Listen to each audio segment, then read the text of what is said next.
नमस्कार, मी प्रतीक्षा. DNA मराठीमध्ये आपलं स्वागत. श्री अजितदादा पवार सोशल फाउंडेशन महाराष्ट्र राज्य संस्थापक अध्यक्ष पंकज गोपाळराव तंत्रपाळे यांच्या मुख्य नेतृत्वाखाली 19 फेब्रुवारी रोजी मानेगाव, बोरगाव, मुरवाडी, जिल्हा भंडारा या ठिकाणी छत्रपती शिवाजी महाराज यांच्या भव्य पुतळ्याचं अनावरण तसेच एकलव्य महाराज यांच्या समाज मंदिर व पुतळ्याचं अनावरण माझ्या शुभ हस्ते पार पडलं. महिलांनी मोठ्या संख्येमध्ये औक्षण केलं. महिलांनी ढोल लेझिममध्ये स्वागत केलं. मोठ्या संख्येमध्ये नागरिक या कार्यक्रमासाठी उपस्थित होते. माझ्यासहित या कार्यक्रमासाठी सौ मायाताई शिरसाट, श्री अच्युत शिरसाट, अमोल उके, मनोज बुर्ले, संदीप उईके, सुशील ढोलेकर मोठ्या संख्येने नागरिक उपस्थित होते. कार्यक्रमाचं नियोजन श्री मनेश्वर कांबळे व श्री प्रशांत लांजी व त्यांच्या संपूर्ण टीमनी केलं.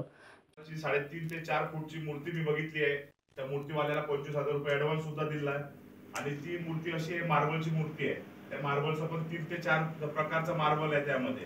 पण ती मूर्ती जी आपण बुक केली ती कायमस्वरूपी म्हणजे आपल्या तुम्हाला असणार आहे. म्हणजे आपलं पिढी पण राहिली तरी त्या मूर्तीला धक्का पण लागणार नाही अशी मूर्ती आपण या ठिकाणी बघितलेली आहे. म्हणजे जी गोष्ट द्यायची ती चांगल्या प्रकारे द्यायची हे आमच्या परिवारामध्ये त्याची हे आहे. आता मी पाहिलं इथं मांडव पण नाहीये. आपण या ठिकाणी एक मांडवर